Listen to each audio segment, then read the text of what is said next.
Halo semuanya, balik lagi di Dion Garage. Kalau bicara tentang legenda mobil sport Jepang, ada satu nama yang langsung bikin bulu kuduk merinding. Supra. Bukan sekedar mobil, Supra itu cerita. Soal ambisi Toyota, racikan mesin yang legendaris, dan budaya modifikasi yang menjadikannya ikon global. Yuk kita mundur ke awalnya. Terus jalan pelan ke tiap generasi sampai kenapa orang masih tergila-gila sampai sekarang.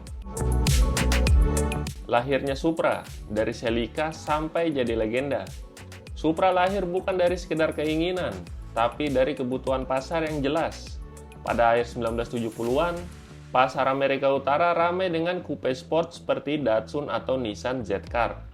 Toyota ingin punya pesaing yang lebih bertenaga untuk segmen itu. Tapi mereka tak mau memulai dari nol.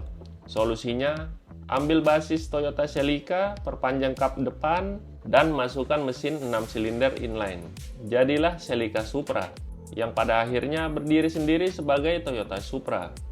Model pertama ini mulai diekspor pada Januari 1979 dan sejak awal menandai Toyota yang berani bermain di ranah sport yang serius. Supra awal tampil sebagai personal luxury sport coupe, nyaman, bergaya, tapi juga punya otot. Konfigurasi 6 silinder membuatnya terasa berbeda dari Celica biasa. Itu jadi cikal bakal reputasinya. Nyaman dipakai sehari-hari, namun sanggup diajak ngebut kalau diminta. 4 generasi klasik dan 1 kebangkitan. Ringkasan cepat sebelum kita ngulik tiap era sederhananya, ada 5 generasi yang layak kamu ingat. A40 atau A50, MK1. Akhir 1970-an, Celica Supra awal. A60, MK2. Awal 1980-an, desain lebih modern dan aerodinamis. A70, MK3. Akhir 1980-an, Supra mulai serius soal performa. Turbo hadir di beberapa pasar. A80, MK4. 1993 sampai 2002. Puncak mitos Supra dengan mesin 2JZ, termasuk 2JZ GTE Twin Turbo, yang kini jadi legenda tersendiri. A90 atau J29, MK5, GR Supra. Bangkit tahun 2019 lewat kolaborasi Toyota BMW. Supra kembali setelah vakum panjang. Selanjutnya kita bahas satu persatu generasi dari Toyota Supra. Yang pertama, MK1 dan MK2, benih eksperimen dan penyesuaian pasar. Generasi pertama, A40 atau A50, sebenarnya masih sangat terkait dengan Celica. Banyak panel yang sama, tapi kap yang lebih panjang untuk menampung mesin 6 silinder.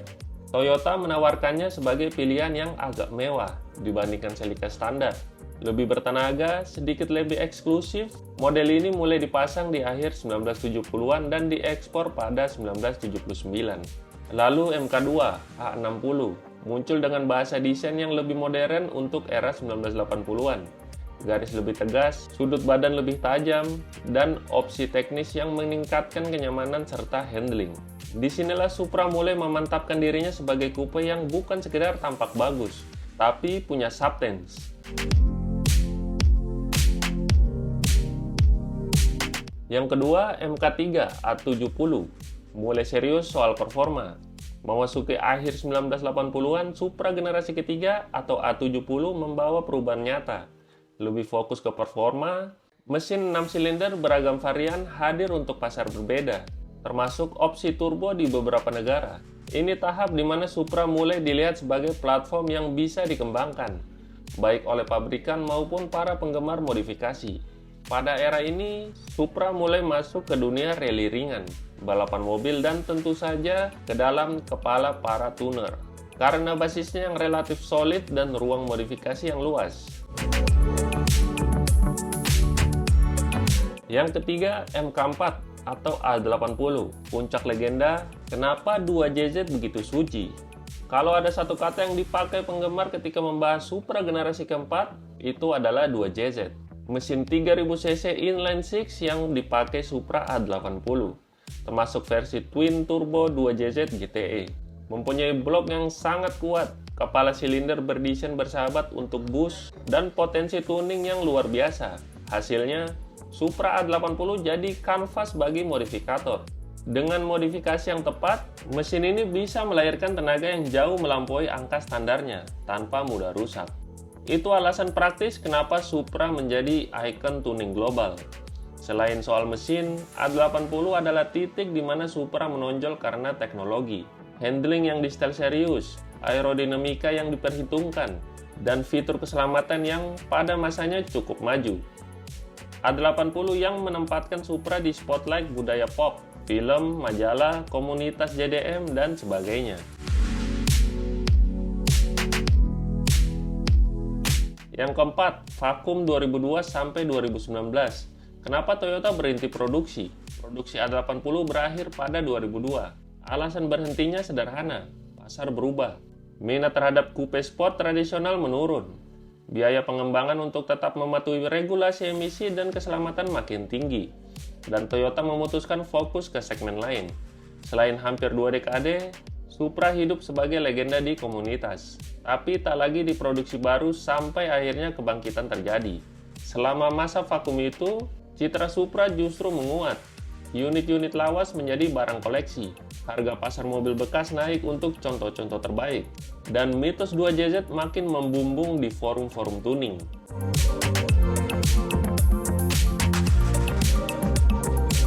Lima, kebangkitan GR Supra atau A90 atau J29 dan kolaborasi Toyota BMW. Di Detroit 2019, Toyota memperkenalkan Supra generasi kelima, GR Supra, sebagai bagian dari lini Gazoo Racing. Yang menarik, Toyota mengembangkan Supra modern ini bekerja sama erat dengan BMW. Platformnya berbagai banyak komponen dengan BMW Z4 atau G29, termasuk mesin BMW 4 silinder dan 6 silinder turbo yang di-setel untuk Supra. Mobil ini diproduksi di pabrik Magna Steyr, Graz, Australia. Kolaborasi ini memancing pro dan kontra. Sebagian penggemar mengapresiasi performa dan kemunculan kembali Supra. Sebagian lain mengkritik karena Supra bukan 100% Toyota, seperti A80. Meski begitu, GR Supra membawa semangat modern. Suspensi di style sporty, interior yang ergonomis, dan performa yang mendekati standar sport modern. Toyota juga menegaskan Supra kembali sebagai produk Gazoo Racing, bukan sekedar reinkarnasi nostalgia.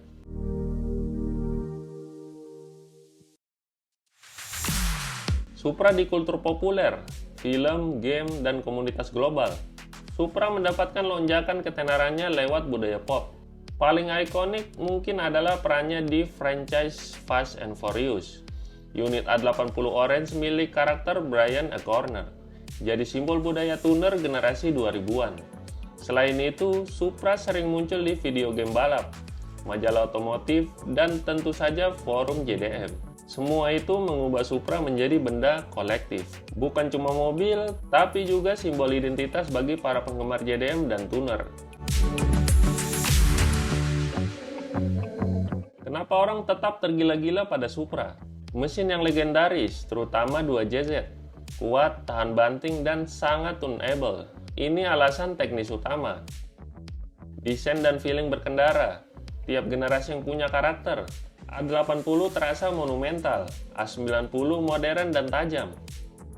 Budaya dan cerita, film, balap jalanan, komunitas, semua itu membuat Supra lebih dari sekedar angka performa. Nilai kolektor, unit kondisi bagus, khususnya A80 Twin Turbo, punya nilai historis dan komersial yang meningkat. Kalau digabung, Supra itu meeting point antara engineering solid, potensi modifikasi tanpa batas, dan citra kultural yang kuat. Kombinasi yang sulit ditandingi. Catatan untuk pengguna, pembeli, penonton yang mau masuk ke dunia Supra. Kalau pengen Supra klasik A80, siapkan budget untuk unit bagus. Dan cek kondisi mesin. 2JZ yang dimodifikasi berat butuh perhatian. Cari dokumen perawatan, histori modifikasi, dan pastikan kompresi mesin dan head gasket dalam kondisi baik. Kalau pengen Supra modern A90, nikmati teknologi baru, handling modern, dan kenyamanan, tapi pahamilah bahwa performanya ada jejak BMW. Jadi beberapa spare part atau karakter bisa berbeda dari Supra tradisional. Kenapa Supra tetap relevan? Supra bukan cuma soal kecepatan. Supra adalah cerita Toyota yang ingin menunjukkan kita bisa membuat sports car yang andal, yang bisa bikin jantung berdebar, dan yang punya jiwa. Jiwa yang diturunkan ke generasi berikutnya lewat inovasi, kadang kompromi seperti kolaborasi dengan BMW, dan selalu dibumbui dengan gairah komunitas. Dari Celica Supra yang sederhana sampai GR Supra modern, cerita Supra adalah cerita tentang evolusi, kecintaan terhadap performa, dan bagaimana sebuah mobil bisa jadi simbol generasi. Kalau kamu suka cerita mesin, drama modifikasi, dan sentuhan nostalgia yang dibawa desain klasik, Supra punya semua itu. Dan meski tiap era punya pendapatnya sendiri, satu hal yang pasti, nama Supra akan selalu bikin telinga penggila otomotif menegang. Jangan lupa like, share, dan subscribe. Follow juga media sosial kami, Instagram @diongarage.id dan TikTok @diongarage.id.